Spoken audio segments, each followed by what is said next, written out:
Ad Astra Abyssosk. Welcome to the Adventurers Guild.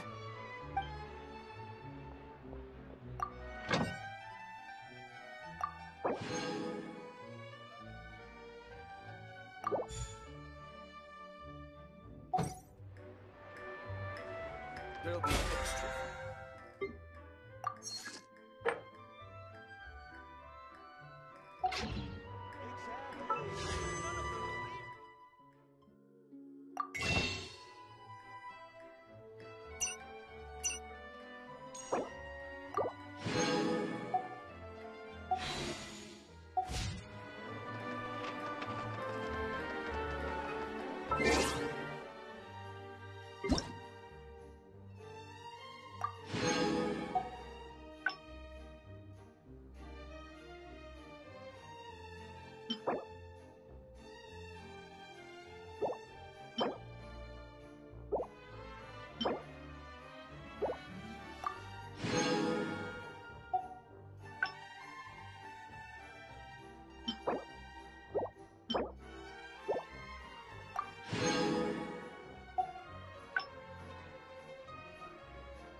I'll think about it.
It's over.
Water comes in many flavors to the discerning palate. Mondstadt's water is crisp and pure, while water from Liyue has an enduring aftertaste. In Inazuma, the water possesses a depth of flavor unlike any other. Sumeru's water, meanwhile, has a rich and complex flavor profile, but it must be savored patiently to fully appreciate it.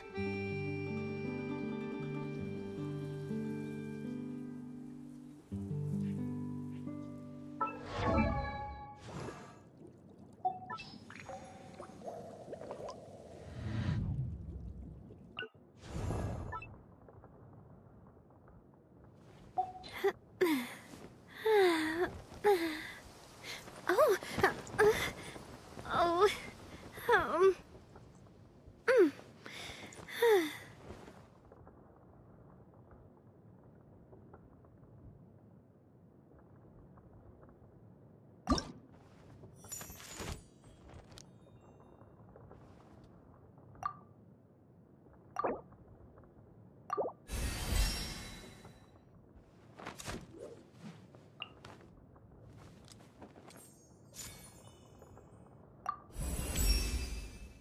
this feeling, it's like a lemon cheesecake. Oh, oh, um,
Nice to meet you.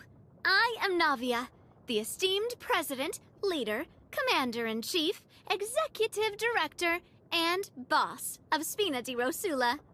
You strike me as somebody special, a person of character. Something tells me that this is the beginning of a long partnership between us, perhaps even as long as all the titles in front of my name.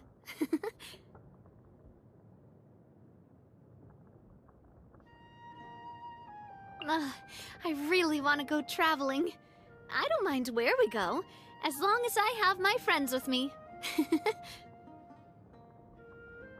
My time with the Spina has taught me that carrying an unreliable weapon is worse than not carrying one at all. I do love Spina di Rosula's logo. It was designed by my mother.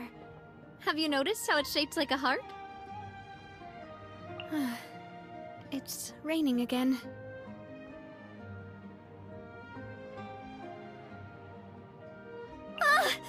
I should have covered my ears when I saw the flash. Maybe I should take off my hat and let the snowflakes fall onto my face. I feel like that would be really refreshing. Quick, look! Up in the sky! Look at that scorching sun! It's like a blast furnace! You know what this means? It means we have to drop everything right now and make a run for the ice cream store. We need to get 2 of the biggest cones they sell, and then it's an all-out race to see who can finish before it melts. Finally, the rain has stopped.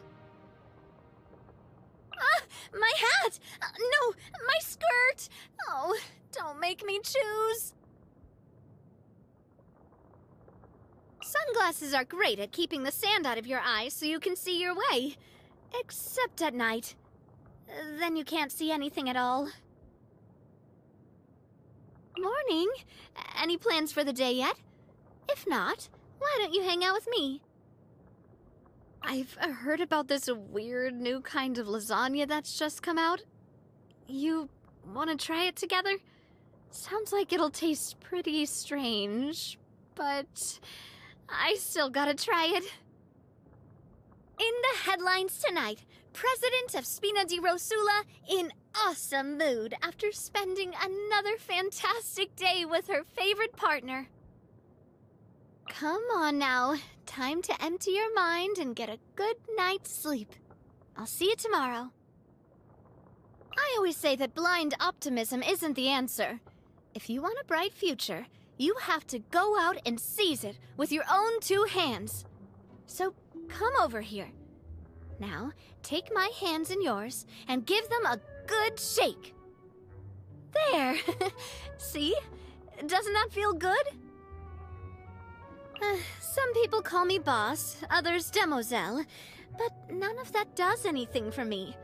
My favorite thing to be called is partner, but only by you, of course. So just know that my vainer side would be over the moon if you could indulge me a little more often. My favorite dog breed of all is the chestnut hunting hound. You know how they have the little spots above their eyes? Oh, they look just like eyebrows, don't they?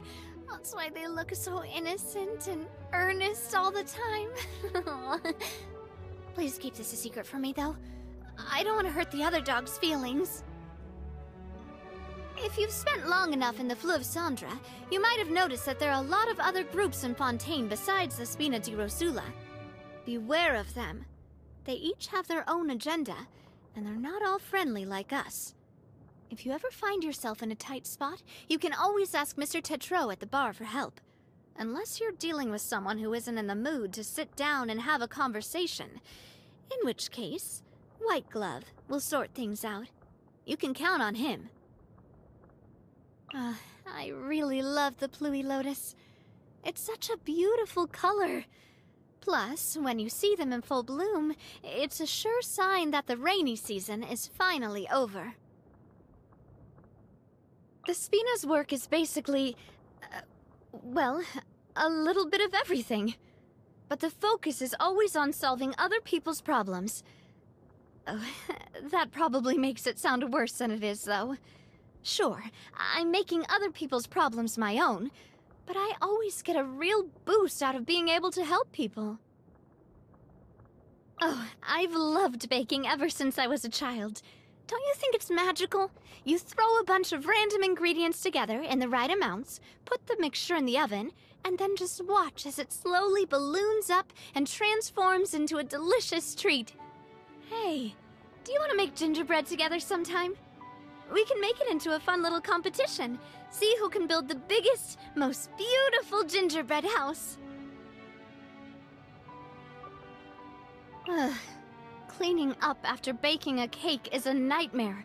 The flour just gets everywhere, and the leftover egg whites and cream go all sticky and gross. I'll just go find a helper. I like trying new things, for the surprise factor. But before you question my sense of taste, let me clarify that just because I can appreciate the novelty in a dish doesn't mean I'm claiming it tastes amazing.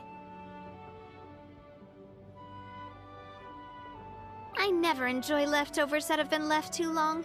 It just feels like sacrilege to neglect the poor food when it's fresh, then eat after it's gone stale.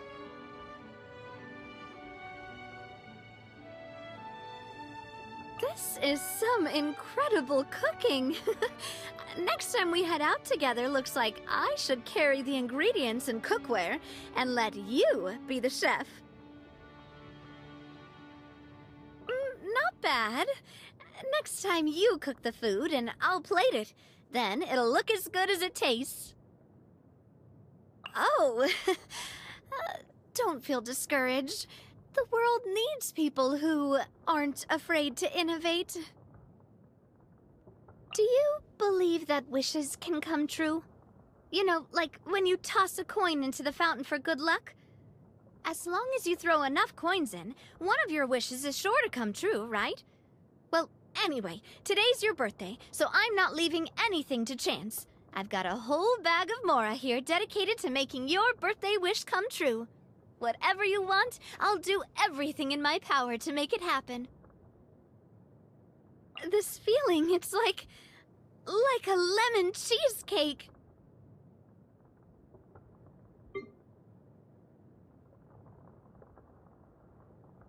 Watch out!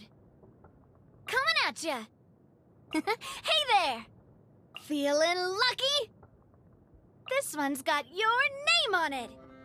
Umbrella warfare, I guess! Fire! Well, with rocks. A proper send-off from the Spina with love. Attack! That's the way. Whoa, what a stroke of good luck! Quick, let's pack it up. I'm loving this treasure hunt. Just a little longer. I must do my duty. Come on, Navia, focus. Leave it to the president.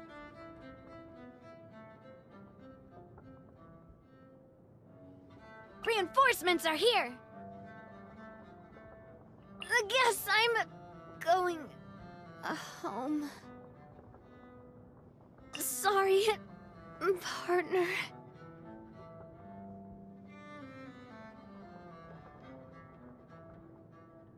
No, not me, too.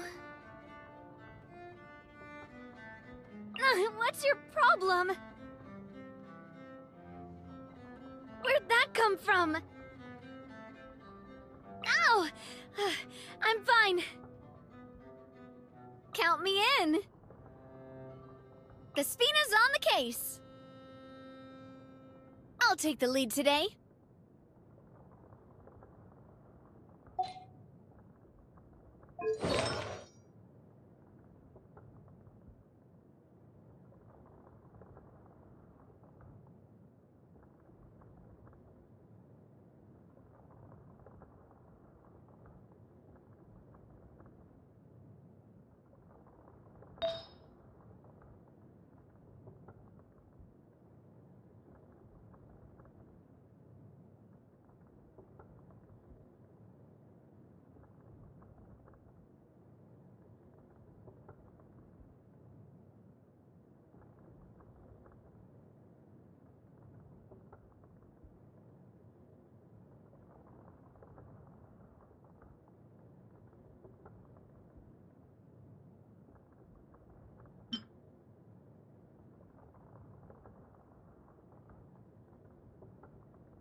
money! Oh, how lucky I am to have so many kind-hearted people assisting me.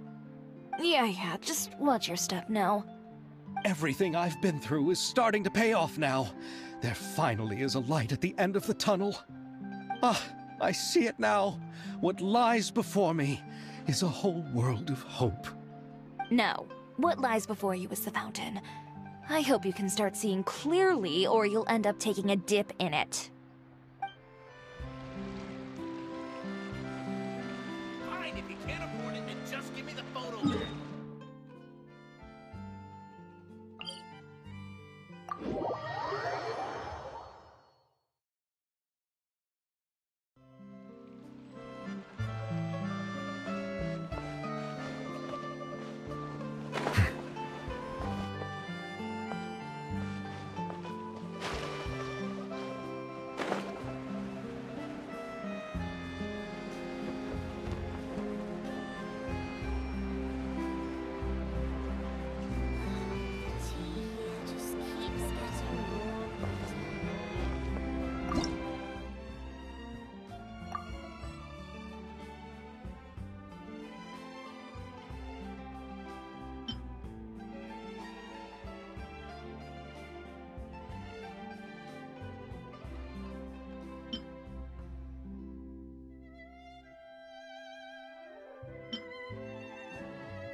Here, Yoimiya. Try some conch madeleine. No, you ordered it, Ayaka, so you should be the first to try. To be honest, I ordered it for you. You're fond of desserts, aren't you? Well, in that case, I guess I shouldn't refuse. Let's try some together. All right.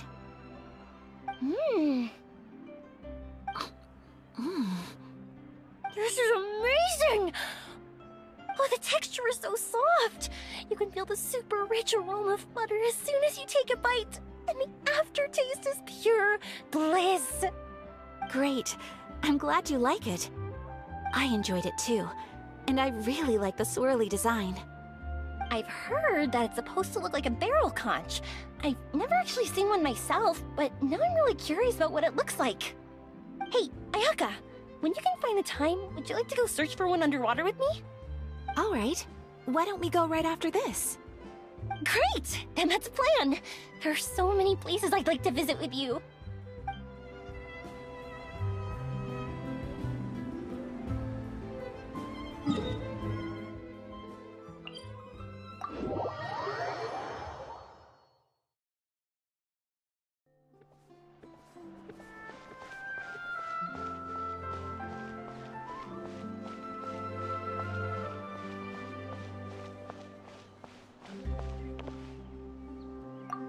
Indeed, Monsieur Neuvillette.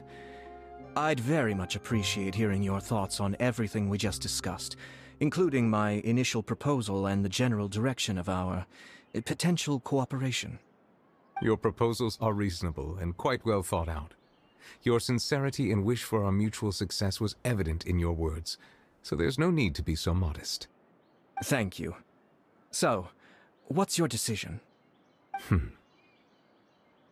If you're asking for my personal opinion, I'm willing to cooperate in full based on my own opinions and my impression of Inazuma's culture. However, Fontaine doesn't run simply based on the feelings of one individual. I'm sure Inazuma must be the same. Everything must be done in accordance with the regulations that are in place. Yes, of course. I will submit a written proposal outlining the details of our potential cooperation to the Palais Mermonia within a week. And I look forward to hearing from you.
Ad Astra Abyssosk.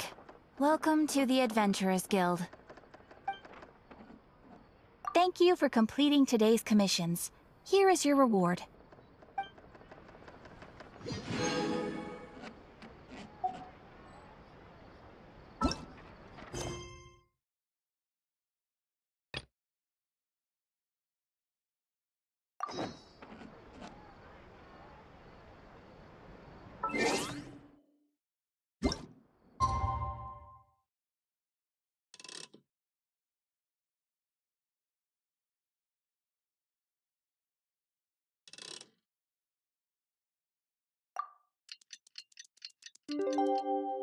Melusi are beautiful. It's finally time to meet up with everyone! Paimon even dreamt of making the film last night. If Paimon remembers right, we're meeting at Hotel de Boer. Let's get going!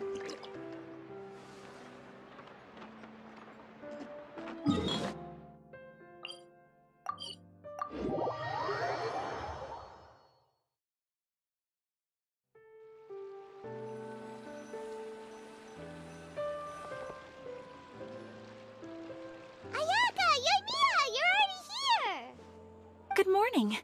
Xavier said yesterday afternoon went well. Yeah, and how about you, Ayaka? What were you up to yesterday? After we split up, Ayato went to see Udex Nervillette at the Palais Mermonia. I was originally thinking of going with him, but he said he could manage it himself. He told me to go see the sights around Fontaine and to enjoy the local culture. So I rode the aqua bus with Yoimiya and visited the opera house on Aranias Island. Yeah, you wouldn't believe what we saw there! 2 mechanical puppets that were dancing together! You've already seen them, right? Yeah, those two! Amazing, aren't they? We sat and watched for quite a while. It was mesmerizing. Like we could keep watching them forever. Oh, it was the same for us the first time we saw them, too! Afterwards, we went swimming at the beach! Well, diving, to be exact. It was the first time I ever breathed underwater! I held Ayaka's hand and we counted down together. 3, 2, 1, and then splash! We were beneath the waves.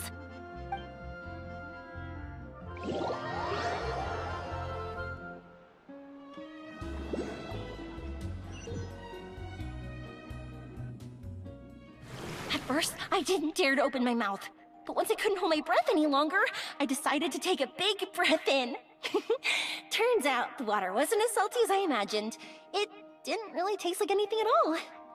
Before I knew it, I was breathing like normal down there. It was an amazing feeling. Ayaka said I was too nervous and needed to loosen my grip. She got used to everything way faster than I did. I knew that the Traveler could do it, so I had no doubt we could do it too. That helped me feel at ease as soon as we dove in. The underwater world in Fontaine truly is beautiful. I love seeing the Romaritime flowers blossoming underwater, like little candles lighting up the streets at night. Yeah, and there were so many creatures that we've never seen in Inazuma. Like those fish that shimmer like a sword blade. Whoosh! Oh, and those big fish that call when they see people. Ooh. Oh, you mean Hunter's Rays and Blubber Beasts! I just love the name Blubber Beast. Just wait till Pops and the others hear about this. They probably won't believe a word I say.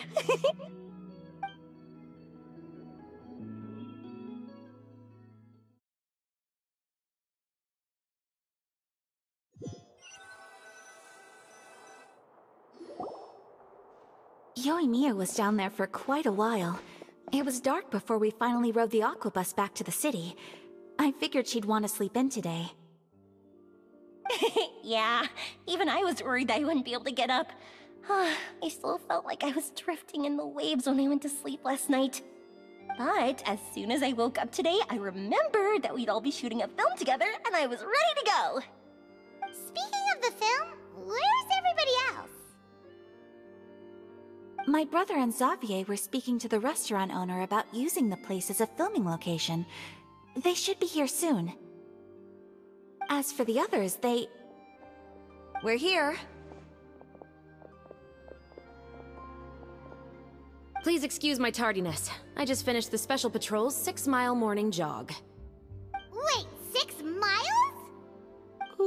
I'm so tired.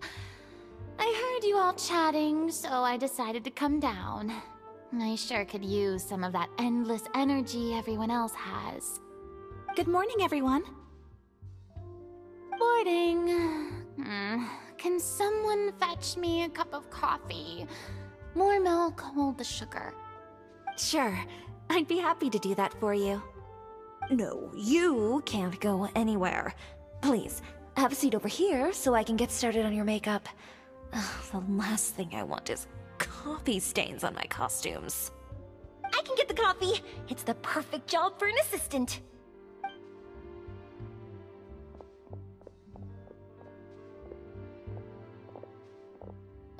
So much energy. Seriously, what's her secret? Oh, Yoimiya's always like that. But you sure look exhausted, Farina. It's because you're not used to waking up so early, huh? Of course not. I spent the whole night reading the novel from cover to cover, marking sections that either need to be omitted or adapted. Wow, Paimon didn't expect you to be so thorough. Well, I was the biggest star in all of Fontaine after all. It takes more than just a pretty face to earn a reputation like that. I know how to get serious when the situation calls for it. I went all out when I was acting as an Archon, so why wouldn't I do the same for my own life? Here's your coffee, Director Farina.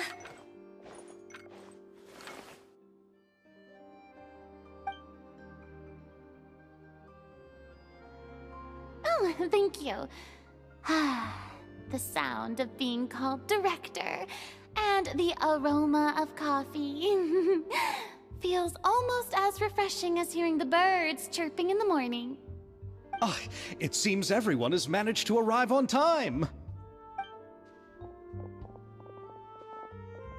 We've reached an agreement with the restaurant owner. We are free to use the second floor to shoot our film. Really? That's great! He is really looking forward to our film, and hopes that providing his restaurant as a filming location will attract more customers. Well then, Mr. Xavier, I'll leave the rest to you. Okay, thanks.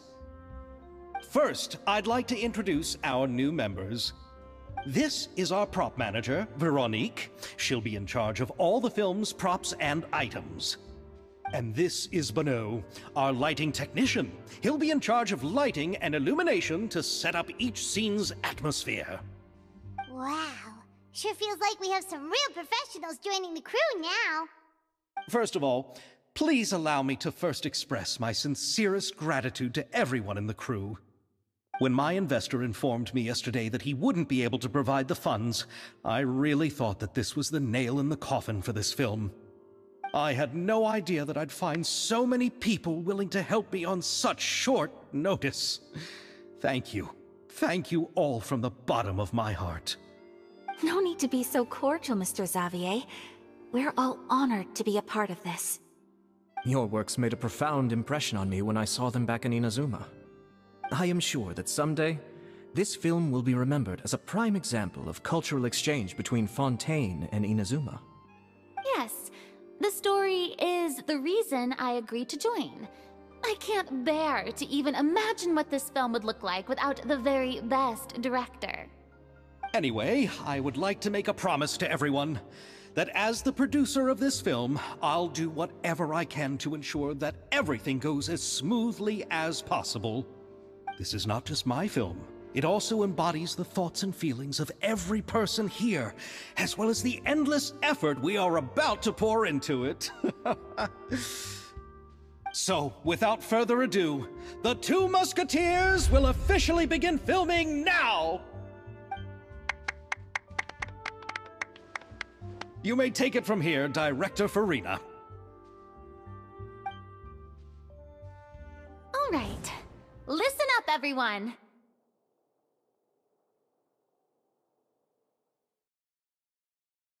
The first scene takes place when the two young musketeers are living at the Baron's home, still unaware of all that is about to happen to them. We'll need props and lighting to set the scene. Our lead actors can go get their makeup done, and extras, please take this time to go over your positions. Whoa. Seems Farina's really kicking things into gear as the director. Is everyone clear? I don't want anyone traipsing around the set like umbrella finches. All right, cameras will start rolling as soon as the set is ready. Let's make a film that'll make some serious waves in Fontaine.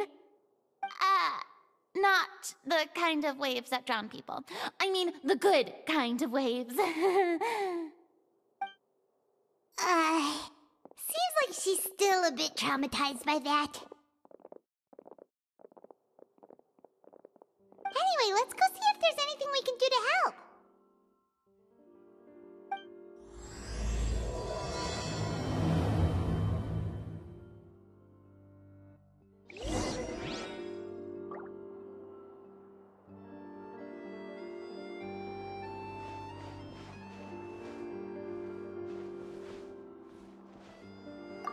I don't need any help here. Why don't you try asking someone else?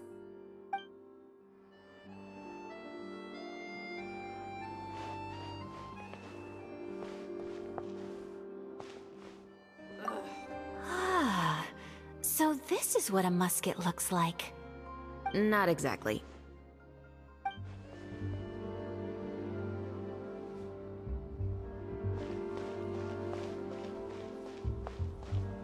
Gotta make sure Lynette stays away from the dish racks.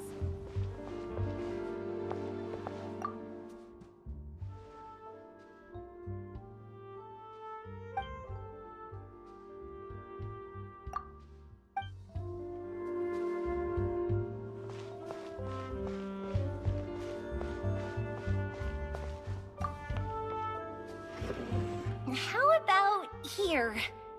A little more to the left. You got it. Hey, Yoimiya, do you need a hand? No, I'm fine. You know, doing the lighting is kind of like designing a fireworks show. It's interesting to imagine what kind of atmosphere the lights will create. I heard that the Traveler will be operating the camera and Paimon will be the clapper loader, right? Those roles are just perfect for the two of you. Really? Is that because it'll be easy for Paimon to hold the clapperboard while flying? Well, sure, there's that, but that's not exactly what I meant. I just think that after all your journeys together, you two must have developed a super close bond and just naturally know how to work with each other. If I'm not mistaken, the director will want the cameras rolling as soon as the clapperboard goes clack.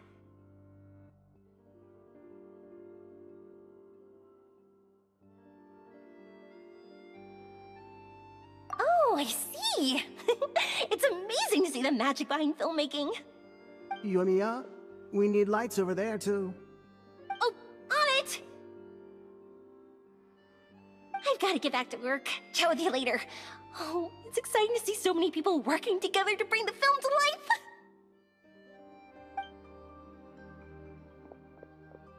Seems like Yoimiya's really getting into it. But she was right. We do have a super close bond, don't we?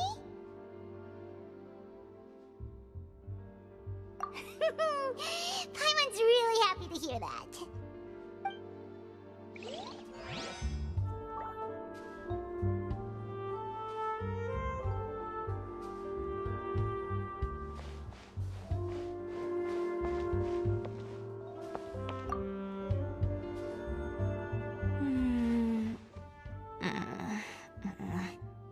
Ayaka has mentioned you to me before. She said that you two were great friends when you were kids. No talking. I'm thinking about how to do your eyeshadow. Ah, yes. To help me really look the part. To achieve a more young and naive look for this scene. Are you saying the wrinkles around my eyes are too deep? You just have too much of a calculating look in your eyes. You sure don't mince your words. It seems you really haven't changed much. Quiet.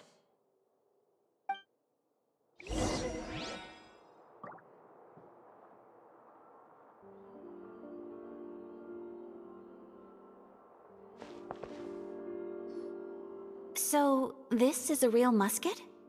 No, it's just a prop weapon. Not bad. Have you seen a real musket before? Only in books and newspapers. I made this one based on the relative shape and proportions I saw in reference images. When we're filming, some special gunpowder will be applied around the muzzle, which will help create the flash and smoke effects of a real gun being fired. Which means it'll be up to the actors to portray the recoil. That's right. The sound effects for gunshots will also be added in post-production.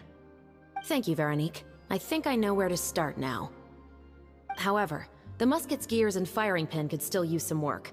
Adding some wear on the metallic components will make them appear more realistic. Also, be sure to rub the muskets with some oil each time before we start shooting. That'll give the impression that the firearms have been well maintained. Good point. You seem to know a lot, Miss Chevres. I assume you use these types of firearms on a regular basis? Yes, I perform routine maintenance on my weapons every day. Just like we as people need to eat and sleep, muskets need to be cleaned and maintained. I also perform similar care for my sword every day, and familiarize myself with its shape and weight, to the point where it feels like a natural extension of my body. Yes, this way, our weapons will never betray us in the heat of battle. Yes, well said. It seems we have the same philosophy on this topic. Oh, sounds like they found a common interest to talk about. Though these props differ from the muskets I use, I can still give you some pointers. Good. I look forward to your instruction. First and foremost, never point the weapon at anyone, regardless of whether it's a real or prop weapon, or whether you're holding it or it's on the table. This holds for any time when you're not actively engaging an enemy. Okay, understood. When aiming the musket, extend your arm so that it's level with your shoulder, and use your eye to look down the weapon's sights. Like this? Not bad. Now, try saying your lines. This is the end of the road for you. Good. Now turn your body a little. That way, you'll give your enemy less of a target to work with. And relax your shoulders. Here, allow me to demonstrate. This is the end of the road for you. Huh. Excuse me, Miss Chiori. Director Farina, there's something I wish to discuss with you. Oh? What is it? Like this? Yes, much better. What do you think? I do see your point. But are you sure you wish to do this? I believe it would be most fitting. Well, if you insist. All right, I understand. Miss Ayaka, Miss Chevres, could the two of you please come over here? Huh? What's going on? Are we gonna start filming now? Let's go see. What is it? I have a question for you, Miss Chevres. Would you be willing to play the role of a musketeer? What? To clarify, I would like to turn over my role to Miss Chevres. But brother... Don't worry, Ayaka. I actually view this as a good thing. I was becoming troubled trying to set aside some time to speak to the staff at the Palais Mermonia. I would like to have some conversations about the cultural exchange between our two countries, and I've heard that the bureaucratic process here can get rather complicated. Now, I will be able to focus on my work. Besides, you also know that I'm not really one for public performances. Are you really sure? From a director's point of view, I also felt like the relationship between the two musketeers in the original story could be improved. The older brother in the story plays the lead role with his overbearing character, but this causes his character to overshadow that of his sister, and the theme of the two supporting and relying on each other isn't conveyed very well. But if we were to change the siblings to two sisters of a similar age, then that aspect of the story might come through more clearly. Also, I've seen you instructing Ayaka. That cold and dignified personality is exactly what we need for the older musketeer. Of course, even with all these insights, the decision should still be made by Miss Chevreuse. Chevreuse mentioned that she really likes the story, right? Paimon bets that she'll take the role. All right, I'll take the role. Good. It's decided then. I'll get started on making edits to the script. We'll also need to make some immediate adjustments to the lighting, props, and costumes. I have a feeling that our adaptation will be even better than the original story. You're doing a great favor for me, Miss Chevreuse. You have my gratitude. Don't mention it. I like this character, so if anything, I should be the one thanking you. Well, since my brother is the one who brought up the idea, I suppose there's no need to worry. Let's go, Miss Chevreuse. I look forward to working with you. Please, just call me Chevreuse.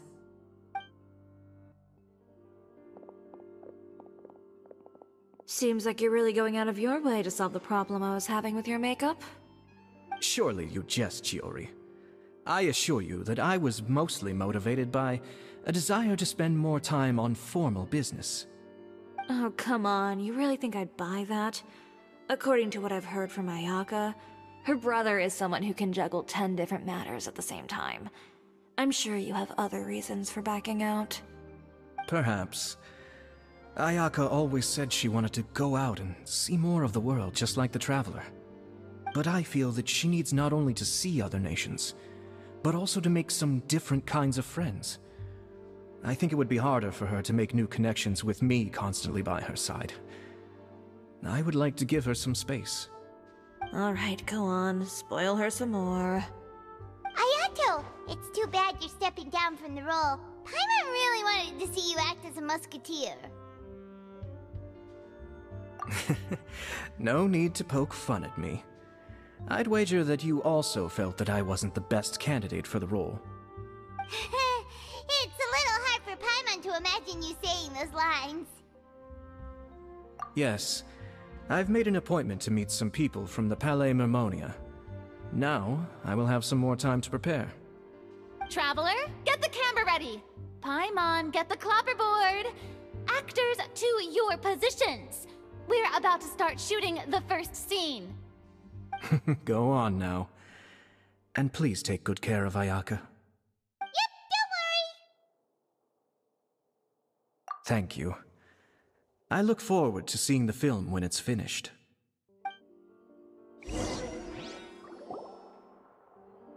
All right, now that we're all here, let me help set the scene for everyone. The first scene takes place when our two main characters are still living at the Baron's estate. They've been ostracized and verbally abused by others in the household, but they still have no idea why. We want to capture how naive and innocent they are, despite their pain. Chevreuse will be playing the role of the older sister, Tulip, and Ayaka will be the younger sister, Iris. Be sure to get close-ups of the main characters at the right moment. Silence on the set! Lights! Camera! Action! Let's go! Tulip, Mother's been out for quite a while now. Perhaps she went to pick some flowers on the way home. You know how she loves flowers. Iris, Tulip! I'm home! Mother! You were out for so long, we were beginning to worry about you. Oh, I'm sorry, but I'm back now, safe and sound. Here, I brought your favorite treat, apple turnovers. Mother, what are those bruises on your hand? Huh? What bruises? Oh, I must have bumped into something while I was working yesterday. But I didn't notice them this morning. Then perhaps they're from when I accidentally tripped when I was out just now. By the way, did you have fun playing at home? What's the matter, Iris? Well, we've realized that no one really wants to play with us. They even took Iris's doll and spat at us. And they even called us names. They said we were... Shh. It's all right. Don't worry. It doesn't matter what anyone says. Don't listen to them. No one can define you with such words. You both have wonderful lives ahead of you. Just like your names.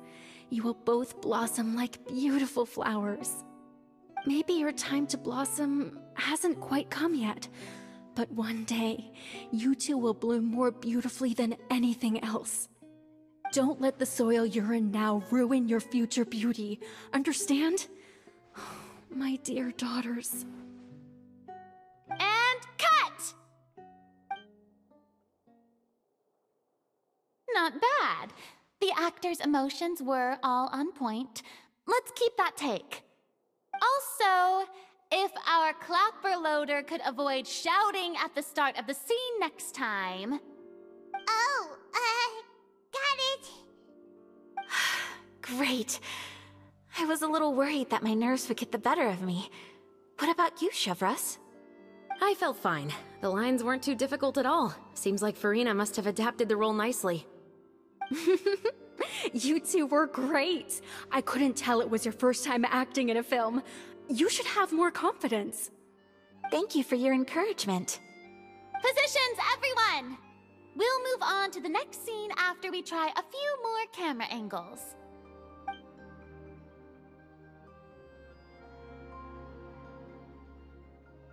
This scene is when our two characters return home, only to discover their mother has been murdered. Ready? Lights! Camera! Action! Mother, we're back! Mother?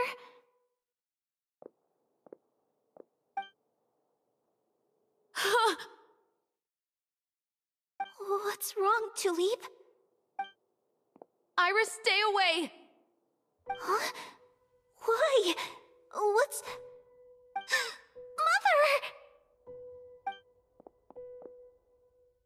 Mother! She's...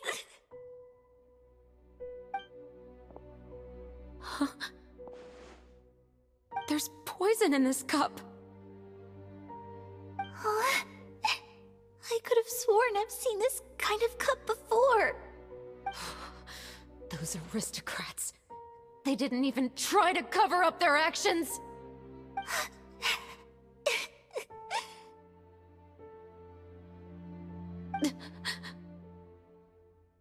Iris, we need to leave this place. Leave? But now that Mother is gone, where can we even go? Anywhere. All I know is that we can't stay in this house. But are we just going to let them get away with this? We'll have our revenge, I promise you. Just not right now.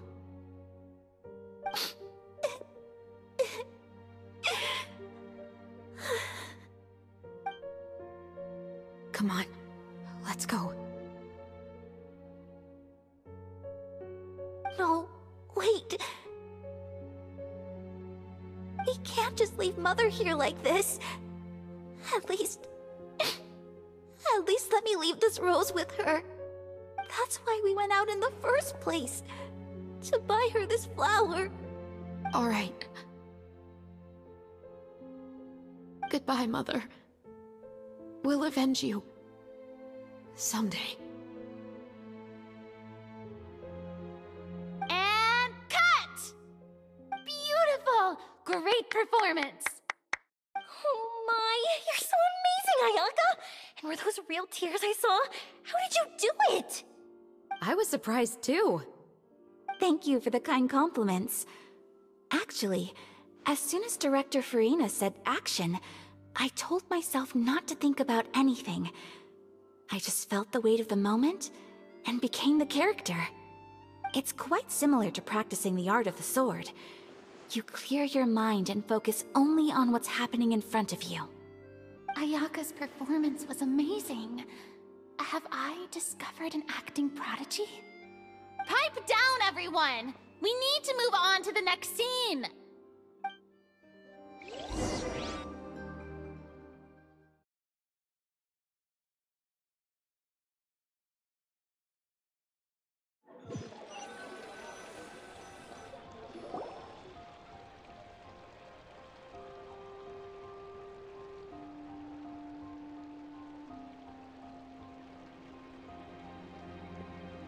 Huh?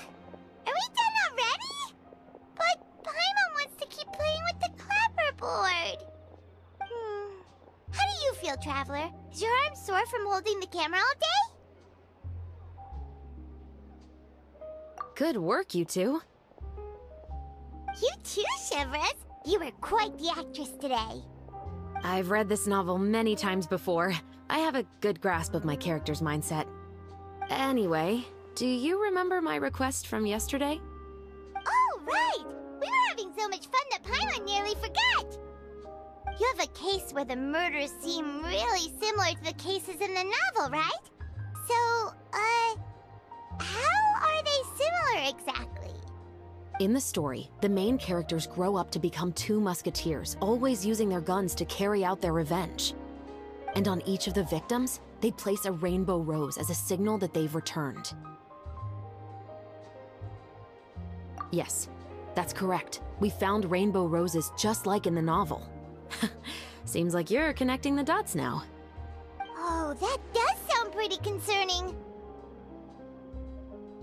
Especially after seeing the script today. Oh, now Paimon can't stop wondering what kind of ulterior motive the murderer might have. What do you think, Traveler? You're smart. Paimon wants to hear your thoughts. Good. On behalf of Fontaine's Special Security and Surveillance Patrol, thank you for your dedication to justice. There's no time to lose. We should start investigating right away. Follow me. Huh? Right now? Well, we just got done filming all day. Paimon's so tired. The most valuable intel always comes after nightfall. They are like small, remote islands in the middle of the sea. If you don't stay vigilant, you will pass right by them in the fog. That's how one of my favorite books always puts it, at least. So, where are we going right now? Let's start by checking out some workshops that sell mechanical components. If the culprit is making their own weapons, it's very likely that they'll visit those sort of places.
Welcome to LeChaux's Clockwork Workshop. How can I help you?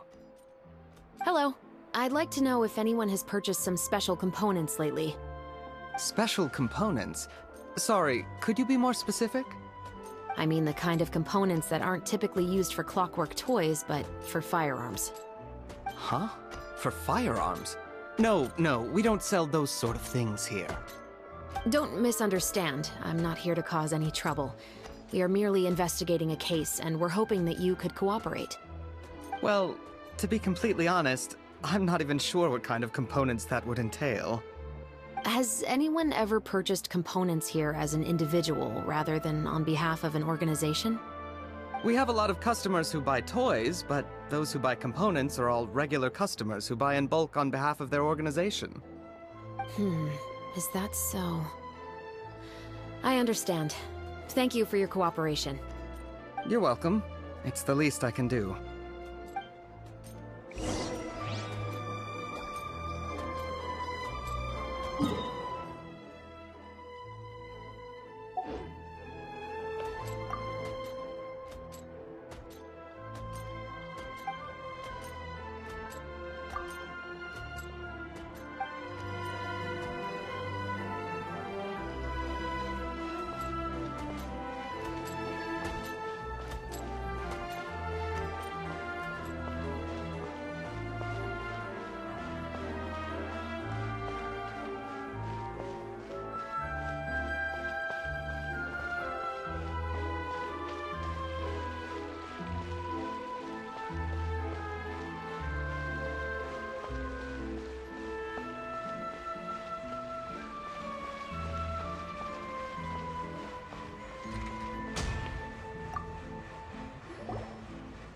Oh, hey, Chevris.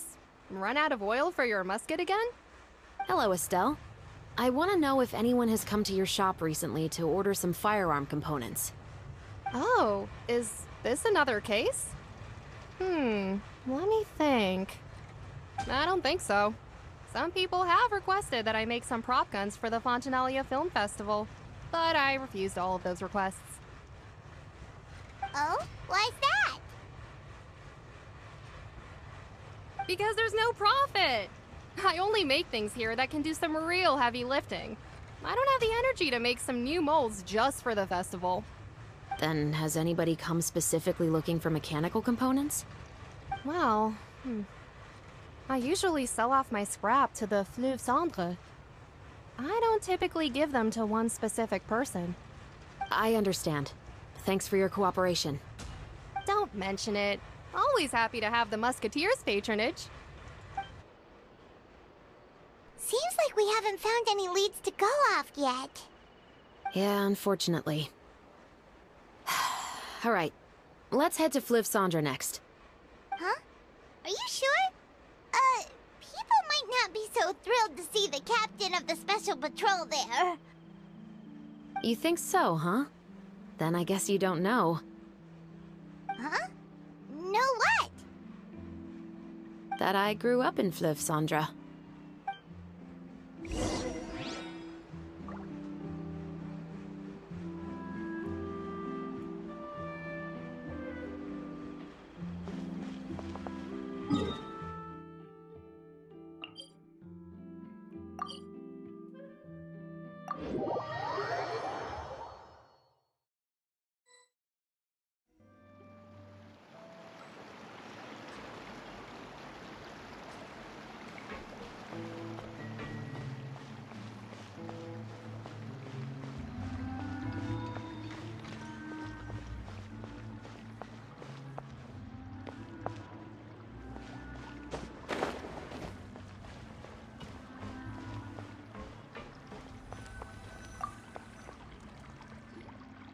What's all this? Some broken planks and barrels, as well as some liquor bottles? Yes, but have a closer look, Paimon. Even though somebody has purposefully tried to clean them up, these are obviously marks from musket bullets. In other words, someone was here trying to improve their shot.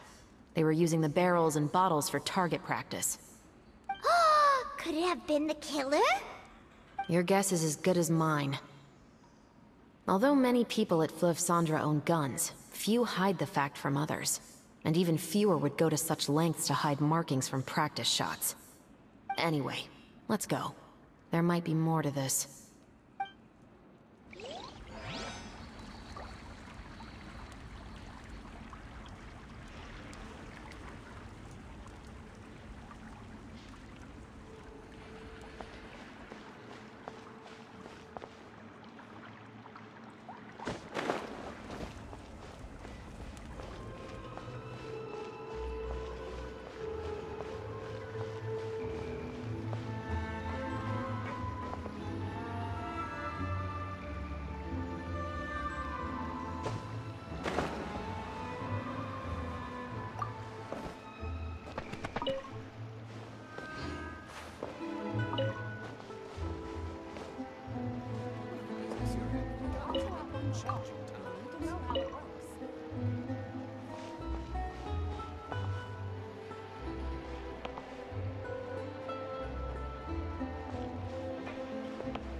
It's been a while, Tetro.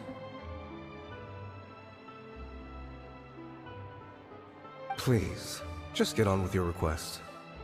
I want to know if you've heard anybody talking about muskets lately.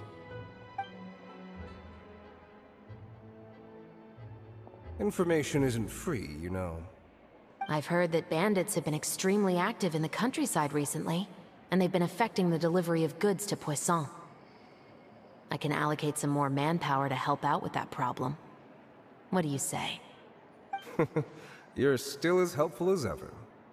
One of our men got drunk at dinner about a month ago and lost his gun. 3 days later, it turned up in the corner here. What's weird about that? He just forgot where he put it, right? This is Fleuve Cendre, my friend. Anything of value left in the tavern won't ever make it to the next day. But that gun turned out to be an exception. It didn't get any new wear and tear on it, and didn't even appear to have been fired. We were quite mystified as to what could have happened. I suspect it came back because the weapon was already known to the guards. You mean, a criminal was afraid the Marechaussee Phantom would use the shot marks to track them down? Maybe. But if that's the case, the culprit really took great care to avoid getting caught. I didn't say anything about a criminal. In Fleuve Cendre, knowing who was killed is as easy as knowing what clothes you're wearing today. It's the guy living in the east side, isn't it? I've never liked him. Every time he's here, he just orders a drink and sits there with a nasty look in his eyes. So, who was the one who lost the gun in the first place? Don't bother. Even if you ask, he wouldn't admit to owning a gun to some strangers. Not to mention the captain of the Special Security and Surveillance Patrol. He's right. I know you grew up here, Chevres. Even though you're on good terms with the Spina, you've still been gone too long. Not many people know you here now, and a lot of people don't like the Special Patrol. I know. So take my advice and don't show your face too much around here. It's for your own safety. I'll come and go as I please, and I'm afraid I'll be appearing more often due to my work. All right. Don't say I didn't warn you.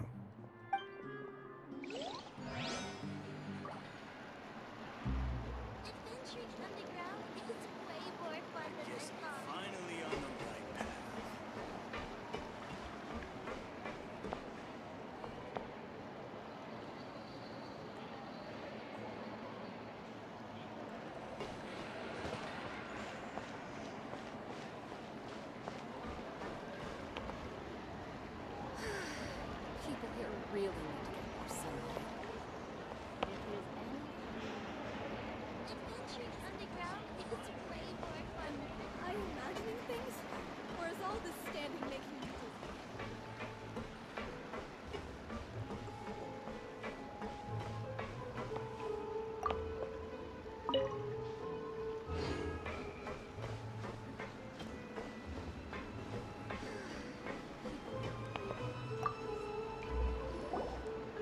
Hello, I'd like to ask some questions.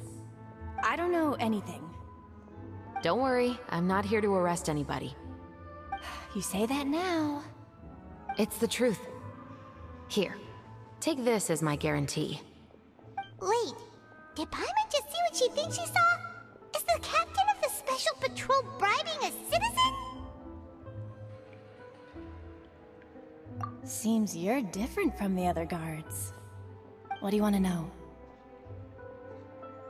Have you heard anything related to muskets in Fleuve Cendre lately? Anything at all? Muskets, huh? All I know is that about 2 weeks ago, we started hearing some loud noises at night. So loud that it's been waking me up. Were they gunshots? Possibly. It's hard to tell around here. Someone's house collapsing, a pipe exploding somewhere, it's all the same. But the noises I'm talking about definitely happened after I fell asleep. Do you know where the noises were coming from? I don't remember clearly. Is it that you don't remember, or that you need to think about it some more? You tell me. Then please, think about it some more. She's giving her even more Mora!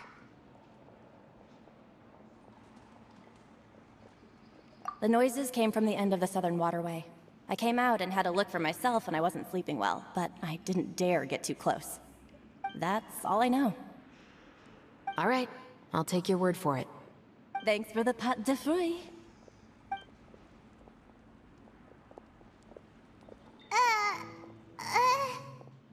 No need to be surprised. I grew up here, remember? I know how to get people around here to talk. My apologies, I'm all out of sweets. Though I do have some other tempting snacks in my custody. Fries, fried chicken, and even onion rings. But taking care of junk food is my responsibility. You're better off sticking to your normal, nutritious diet. Now then, let's keep going.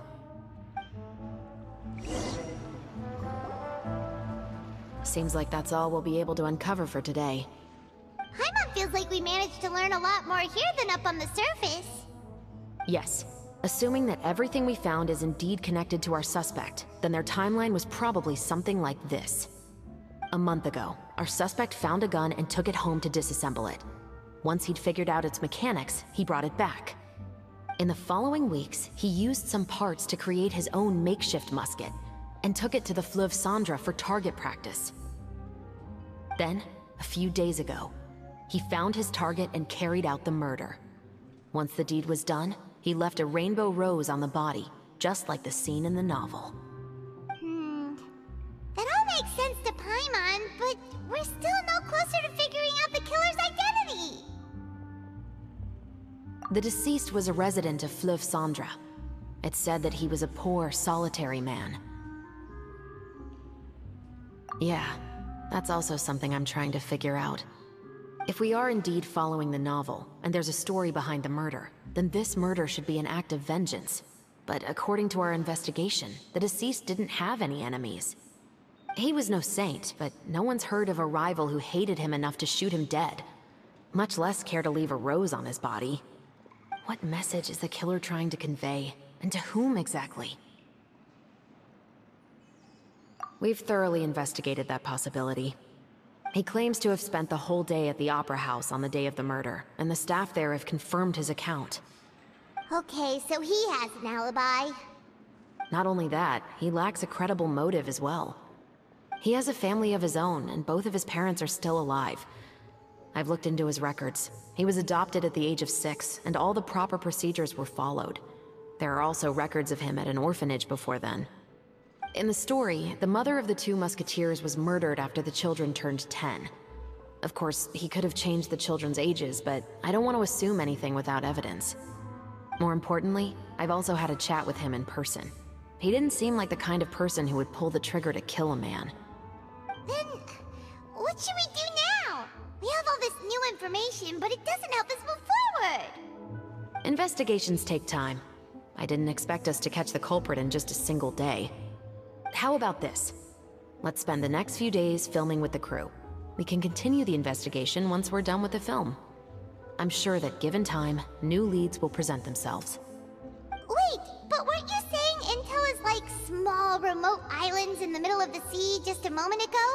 Wouldn't you just miss them if you were to stop looking? Ah, but the book had more than one reference to the islands, Paimon. Oh? What else did it say then? As long as you spend enough time sailing through the fog, you'll eventually come across an island.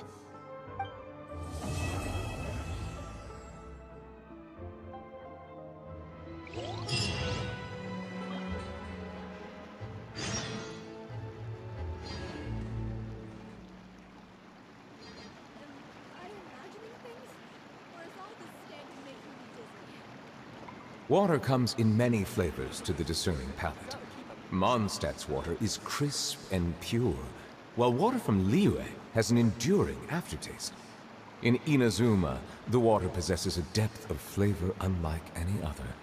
Sumeru's water, meanwhile, has a rich and complex flavor profile, but it must be savored patiently to fully appreciate it.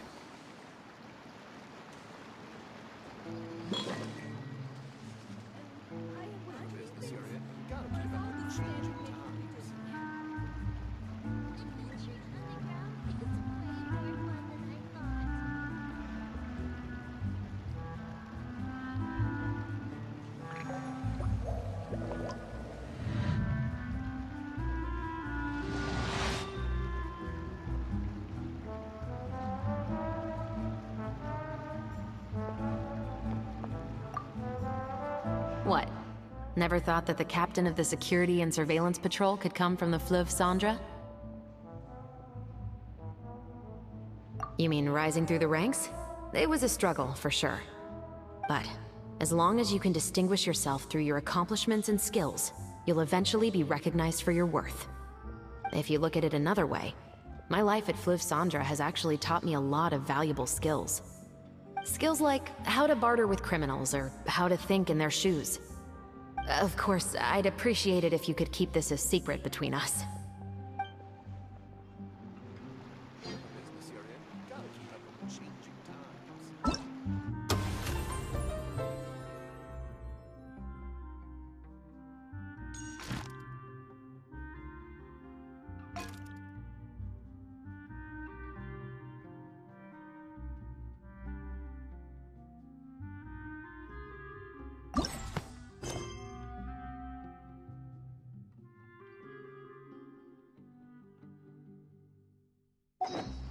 I see the value in my own work, but I also see the meaning in all the endeavors of the people of Fontaine.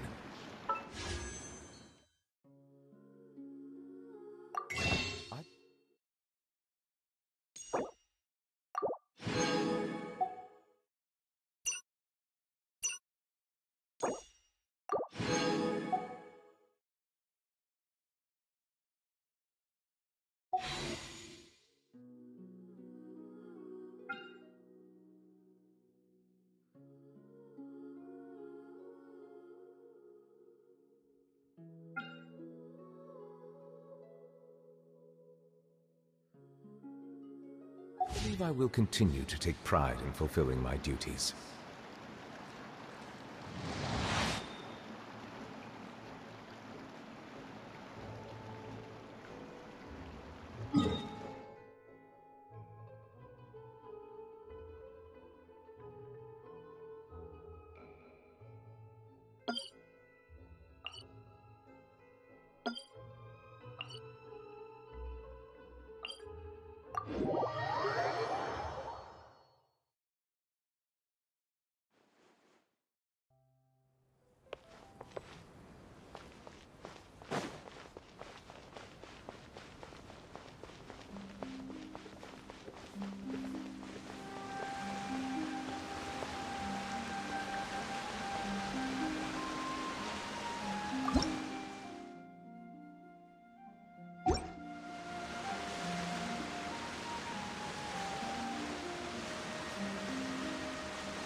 A blade embraces its duty. As a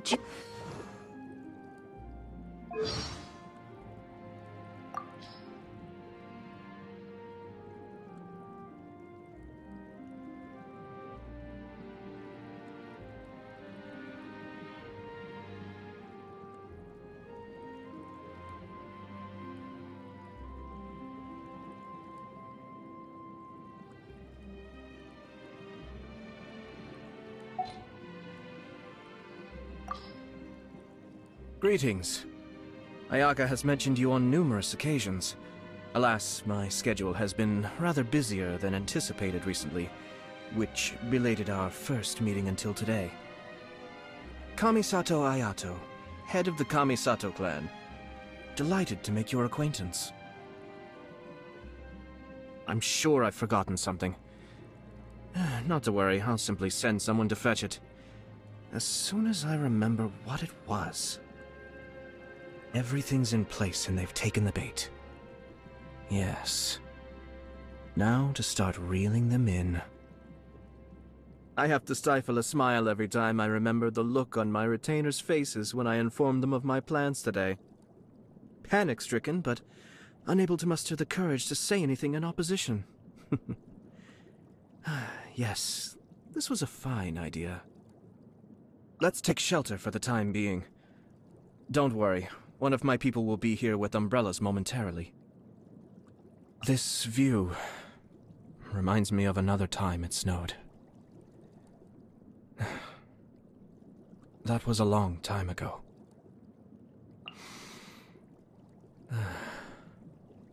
opportunities to bask in the sunlight like this are few and far between. Sometimes what appears at first to be nothing but a passing breeze can ultimately be that which alters the course of events. Most people hunker down against a strong headwind. Only a few know how to utilize it to their advantage. Good morning. A little sword practice while the day is young is good for the body and mind. I tend to avoid having anything scheduled during these hours. What do you say? Fancy crossing blades with me? If there's anything in particular you'd like for lunch, just let one of my staff know in advance. As my honored guest, I'm sure they will do their utmost to accommodate you. Ready to retire for the night, are we? Yes. Go on then, you are excused. I'm not tired yet, so... Oh, it's you. I have a few things to attend to. You should go and get some sleep. Everything comes at a cost. And if you aspire to things that most could never dream of, then, naturally, there will be an unimaginable price to pay. I heard about the little job you pulled at the Tenryo Commission. Most entertaining. It takes a special kind of person to get old man Kujo riled up enough to start tearing his hair out. Oh, to have been a fly on the wall. If you throw fallen flowers onto the stove, the searing heat infuses them with one final spark of vitality. And for a brief moment, they radiate a more glorious glow than the flames themselves. It was a short life they lived, but it was by no means a wasted one. When it comes to pets... yes, I'm definitely more of a dog person myself. Cats are very independent, which has its merits, but you'll only find obedience in dogs. They'll do whatever you tell them to. What can I say? I suppose I find loyalty to be quite an attractive quality.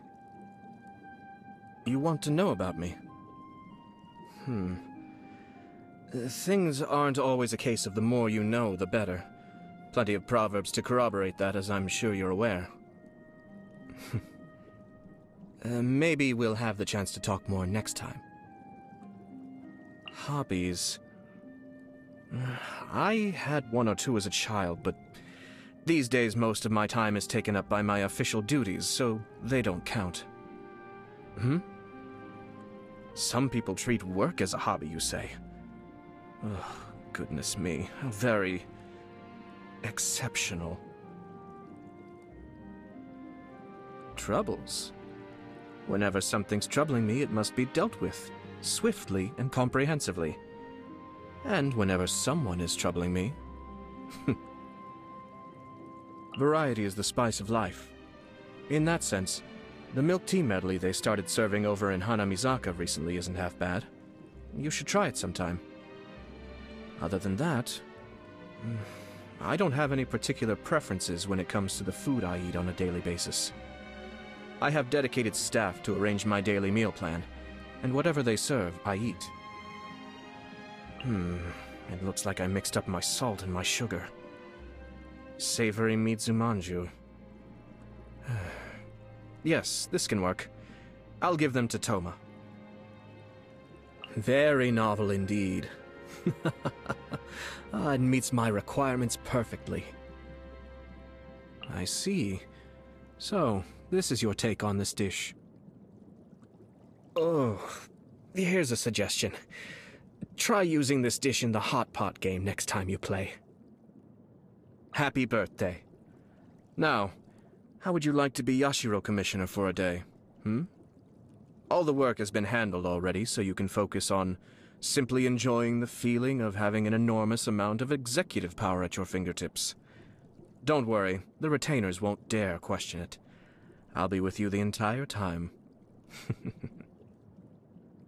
Did I just grow more competent? Goodness, how marvelous. At the end of the day, Power is only a source of comfort when it is concentrated in one's own hands. Be still. Cascade! Mind the deluge. The depths beckon. Kamisato art. Suiyu! All yours, should you have any use for them. Oh, so you collect these? Yes. Very nice. This is getting interesting. All right, time to get serious. One of us has to go. Time to withdraw. Pace yourself before you erase yourself. But the plan was watertight. I'm feeling a little washed out. Such is life. That's far enough. I may have overestimated myself. What's that? Join you for a walk? Why not? Very well. I shall put my official duties to one side for the moment. Well, this ought to be entertaining.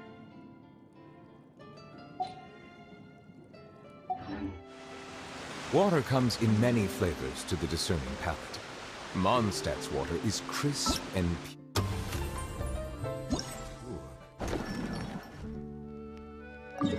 Well,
in my own work, but I also see the meaning in all the endeavors of the people of Fontaine.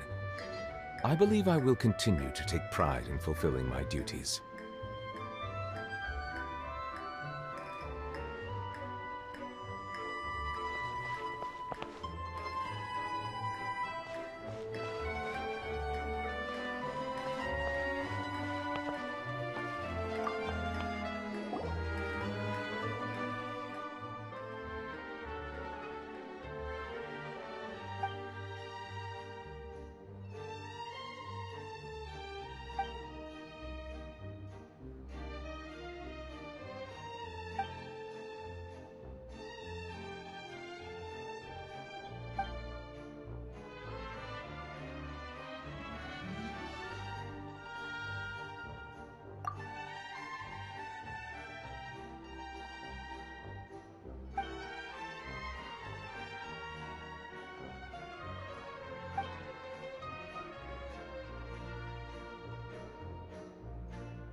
Anyway, let's head out and meet up with the others.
Melusines are beautiful creatures. They are the pride of Fontaine. Be sure to befriend them and cause them no harm.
Everyone, we're looking to wrap with our two main ladies today. I can already smell our success. What do you mean, looking to wrap?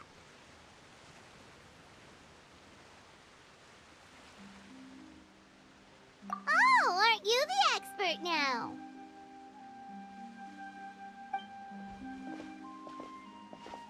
This upcoming scene is the two musketeers' final confrontation with the Baron. There will be quite a bit of action, but no choreography beyond what we've already rehearsed. Anyway, get ready. Lights, camera, action! The view is beautiful tonight.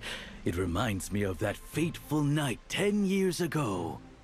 And now that I've said it, I can even make out the faint fragrance of herbal tea in the air. Enough, villain! It's time that you pay for the death of our mother! My dear Iris, have you forgotten your manners? How can you speak like this to your own father? I'd sooner swallow all of my teeth than call you father. What did I expect? Seems the daughters have turned out to be just as obstinate as their foolish mother. In this world, Mora and status is everything. She thought she could blackmail me using her children and force me to grant her recognition and concessions? Ah, how naive can a woman be? Mother never asked a single thing of you. All she wished was for us to live a peaceful life, just like the others.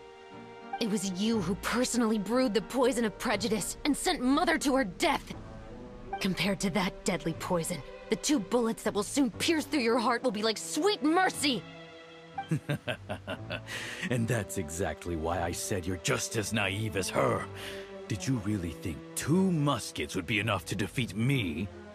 So let's see. What is stronger? Mora and power, or the 2 muskets in your hands? Get them! Tulip! There are too many of them!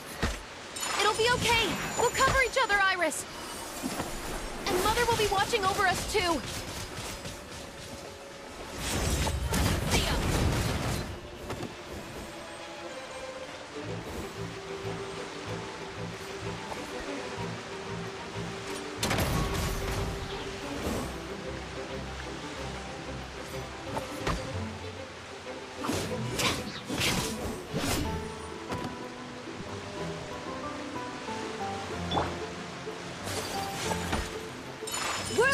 go!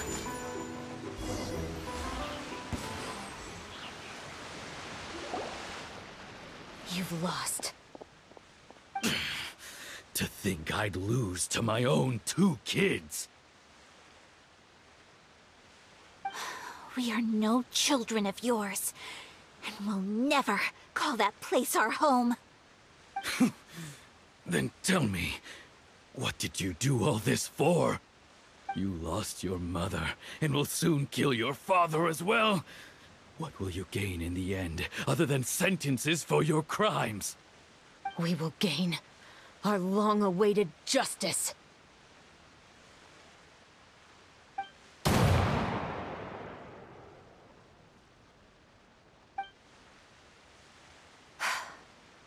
It's over. Finally, it's over.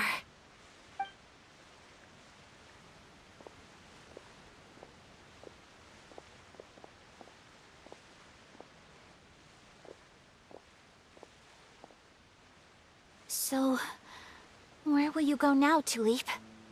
I'm not too sure, Iris. Maybe somewhere with lots of flowers? After all, Mother always did love going where the blossoms were. What about you? I want to go visit Mother's grave. Yeah, that's not a bad idea. Huh? Tulip, look! What is it? It's Mother's favorite. The rainbow rose. Look, it's blooming again.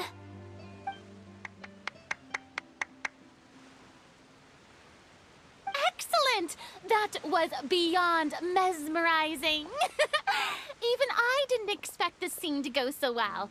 And we got it in a single take. All right, everyone. We've got a wrap for Tulip and Iris. Congratulations, Ayaka and Chevres! Thank you. I didn't expect our parts to wrap so quickly. I wish I could savor the experience for just a bit longer.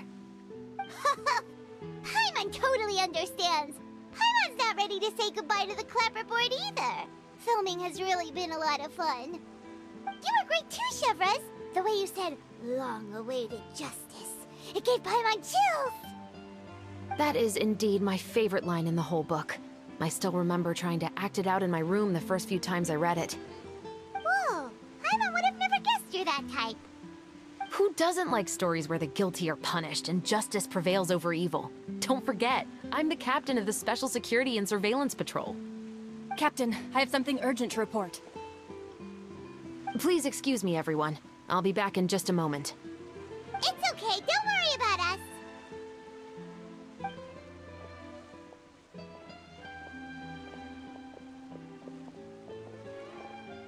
Oh? Was she whisked away by work already? I was just about to tell her how great she did. It seemed like some urgent official business. Then perhaps we should thank the stars that we were able to wrap both of your parts so quickly today. Switching around the filming schedule would have been a real pain. Anyway, I actually came over to let everyone know that we're all done for today. You can go home and get some rest. And one last thing, Miss Ayaka. Your acting skills today were immaculate as always.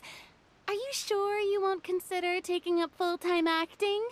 See, I just happen to know this great troupe that's still looking for a lead actress. Thank you for your kind words, Director Farina. Unfortunately, there are still many matters that I have to take care of back home at the Yashiro Commission. I cannot remain in Fontaine to pursue an acting career. Nevertheless, I will make sure to treasure this incredible opportunity in my heart. Oh, that's a shame. But I understand. Just let me know if you ever change your mind. I believe it's also about time for me to take my leave. But hopefully I'll see you on set over the next few days. Even though my part's wrapped, I'd still like to swing by and help out the crew. See you tomorrow, Traveler and Paimon. See you tomorrow! Well, what should we do next?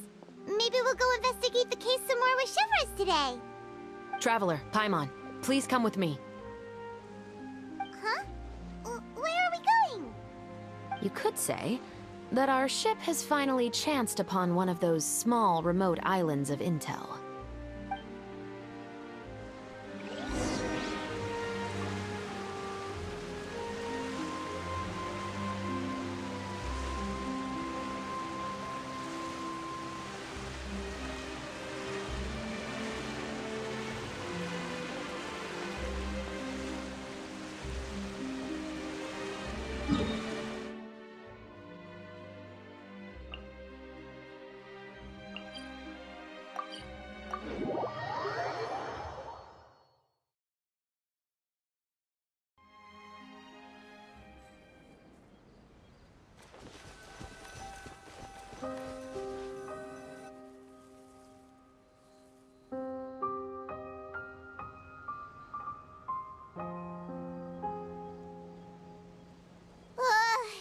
Paimon's exhausted. Paimon definitely didn't expect having to float this far after a full day of filming. So, Chevres, why did you take us here? Affirmative. It wasn't anything conclusive, but it should show us a clear way forward. Have you ever heard of someone by the name of Emily? Oh, you mean that famous perfumer? She's a good friend of mine. She's lent me her aid several times in the past to resolve some difficult cases. After I discovered the rainbow rose at the scene of the murder, I sent it to her. After all, she's probably the foremost expert on flowers and scents in all of Fontaine. And then? There was nothing remarkable about the flower or the trace amounts of soil left on it. But according to Emily, the rainbow rose left by the killer was derived from a very rare cultivar. Huh. Paimon didn't know that there were different varieties of rainbow rose. Paimon just thought they grew everywhere in the wild. Flowers that are deliberately cultivated will always show some different features from those that bloom in the wild. We already knew that the rose left at the scene belonged to a special cultivar, but with Emily's expertise, we were able to pinpoint the place where it was first picked from. Oh, Paimon gets it now. So whoever first planted that rainbow rose was probably the killer! Precisely. And after we checked what we learned against some sales records from the past, we discovered that there's only one person in all of Fontaine who could grow and sell this specific cultivar. Really? And who is it? It's the novelist. But didn't you say he had an alibi? To be clear, I haven't changed my mind about him. I still don't think he was the one who pulled the trigger. However, that doesn't mean the true culprit never visited him at his home or never purchased a rainbow rose from his garden. Whatever the case, we will have to confirm a number of things with him. So you mean the next place we need to go is... Yes, we're going to pay him a visit at his home.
That should be his house. There are so many Gardamex stationed around the place. That's pretty unusual, right? According to what he told me last time we spoke, he hired them so he won't be harassed or disturbed. Huh. So there are a lot of flowers in his garden, but Paimon doesn't think we'll be able to pick one without alerting the Gardamex. Right. Which is exactly why I think there has to be a special connection between him and the killer. So, should we knock? Just wait here for now. I'd like to take care of a number of those Gardamex first. But they're so far away. How are you planning to do that? Don't forget, Paimon. I'm actually the real-life captain of the Musketeers.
All clear. Let's go. Wait! Paimon's a little nervous now that we know he could be the killer. Can we go over our plan of action again? I'll go knock on the door and make sure it's safe inside. Once we're sure that we're in the clear, I'll ask him to come with us for a quick round of questioning at the guard's headquarters. But can't we just arrest him? We still have no evidence that he's the killer, or that he lent the killer any direct aid. Still, it would be appreciated if you could pick a rainbow rose from his garden for me while I'm talking to him. It'll help the Marechaussee Phantom confirm Emily's theory. Sure, no problem. Just be careful, Chevreuse.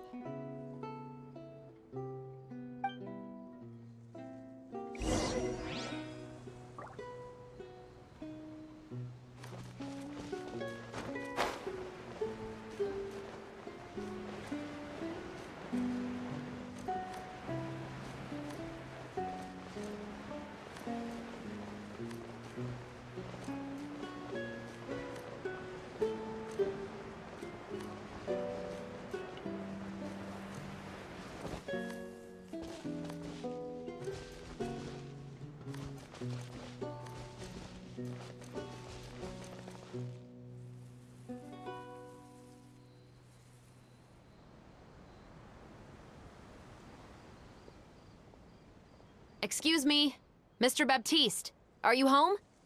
Who could it be at this hour? Oh, it's you, Officer Chevreuse. Would you mind accompanying me to the guard's headquarters, Mr. Baptiste? We would like to ask you some questions about a case. Oh, is it still regarding the murder case from before? I cannot confirm or deny that at this time. So it is then. Listen, I need you to come with me, Mr. Baptiste. Miss Chevreuse, I'll save you the trouble. Oh, and you two over there? There's no need for you to pick my flowers either.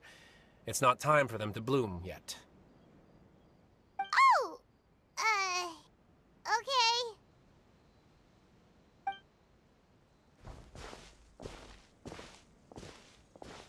By saving me the trouble, you mean... I will confess. I was the killer. Huh?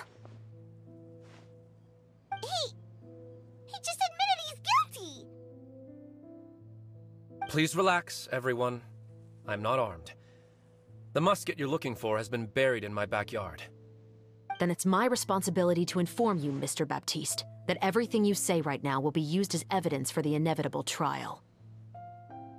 Yes, I am perfectly aware of that. I must say, I hate this feeling. Oh? Is it because I confessed? Or because you've been proven wrong? Both, I suppose. For the same reason as the one I wrote out in my novel, of course. I did it to exact revenge. I know you haven't figured out the link between the two of us. Had you done so, I'd have been taken away to the headquarters a long time ago. But that won't stop me from always remembering his grotesque face. After all, he was the one who killed my mother. Your mother is still healthy and well. You know, I was adopted as a child. I was referring to my birth mother. That was never recorded in the orphanage's records. Please forgive a 6-year-old child for concocting some lies to protect himself after watching his mother die right in front of him. So, your novel, it was like a record of your life? No, of course not. It was a work of fiction with many embellished parts. But I am indeed the illegitimate son of a wealthy and influential man who abused his power to murder my mother. That part was 100% real. But the man you killed didn't have a Mora to his name. He was a hired assassin. An irredeemable beast who sank his fangs into a defenseless woman just for a few bags of Mora. But if that's really the truth, you wouldn't be telling us any of this now. You still haven't managed to take revenge against your father, the true mastermind behind it all. I never thought I'd hear that kind of thing from the captain of the Special Security and Surveillance Patrol. I'm simply skeptical about your motives. It's simple, really. I've grown tired of everything and don't want to shoulder this burden anymore. You may have considered me too soft to pull the trigger. Well, as it turns out, you are exactly right. I've become overwhelmed by the aftermath of the murder. So you're going to call a stop to your revenge, just like that? The true mastermind is too rich and too powerful for me. I've accepted that I will never be able to avenge my mother alone. And so what? The characters in your book never gave up. Now, Officer Chavras, I'm the one who has killed a man, aren't I? Are you trying to convince me to commit another crime? What's your father's name? How do you plan to prove the veracity of all of your claims? Well, I'd like to speak with you privately. Sure. Why don't we speak privately at the guard's headquarters? No, it has to be here. I must ensure that we won't be overheard. Fine. Let's talk here. When I said won't be overheard, I meant by anyone. I would like to speak with you and you alone.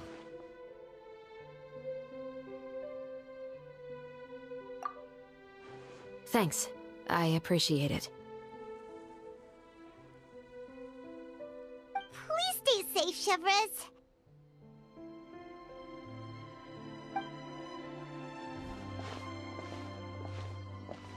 All right. Let's hear it. Will you really believe what I'm about to say? Well, that depends on what you're going to tell me. Fair enough. Fair enough. Then listen closely.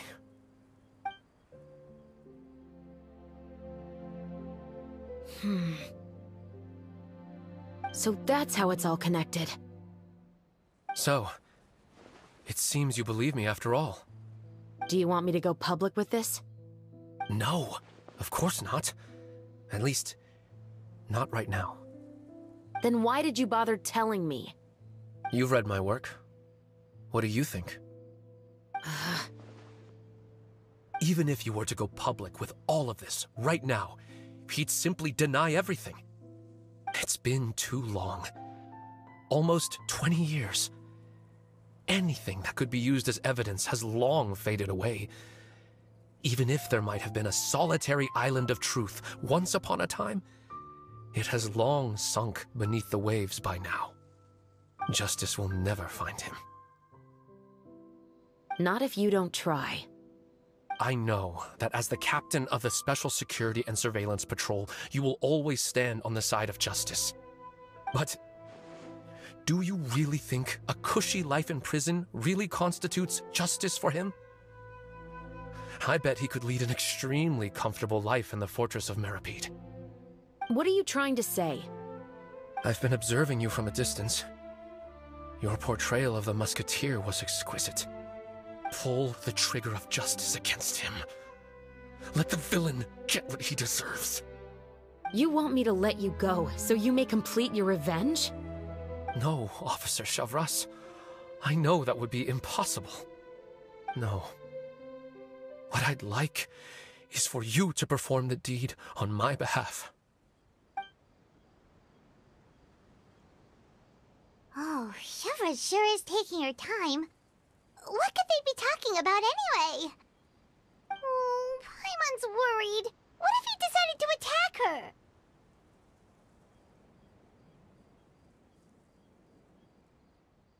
Oh, you do have a point. Still, do you have any idea who the rich person might be? And why the novelist doesn't want us to hear what he's saying to Shavras? Sorry to keep you waiting, you two. Hey, how did your talk go? I've already sent someone to escort Baptiste back to the headquarters for questioning. He wasn't lying about the musket. It was indeed buried in his backyard. But what about the name? Did he tell you the name of the rich guy? Yes, he did. But for now, I have to return to the Special Patrol. There are still a few loose ends I need to tie up.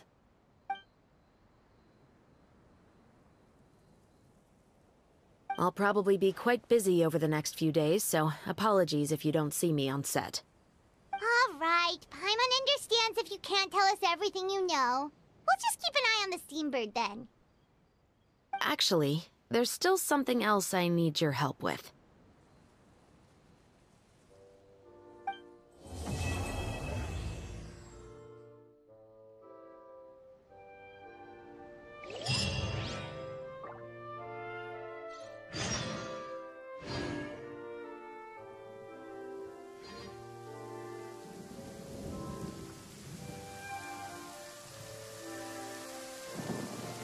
Uh-oh. I better find a way to keep my camera dry.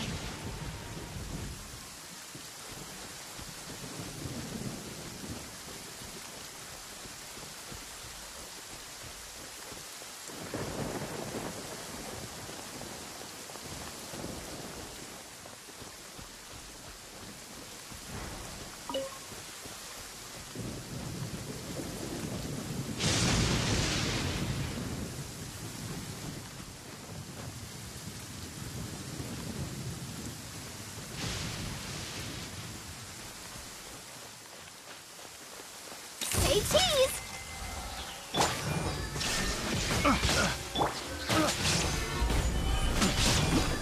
Order guide you.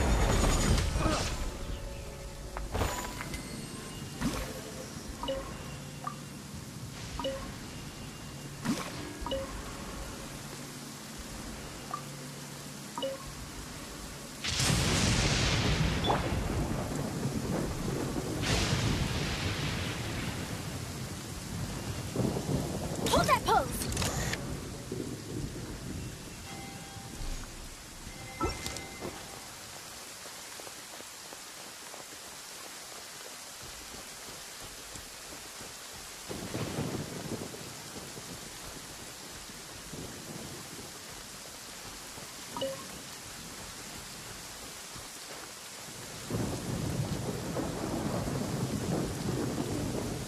Smile!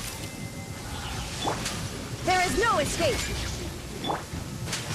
Stabilize. Silence.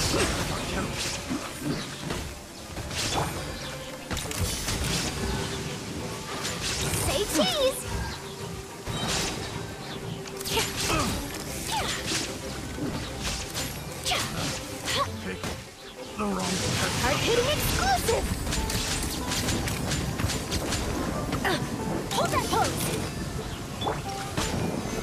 solidified!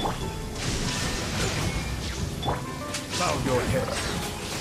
Let the mighty be humbled!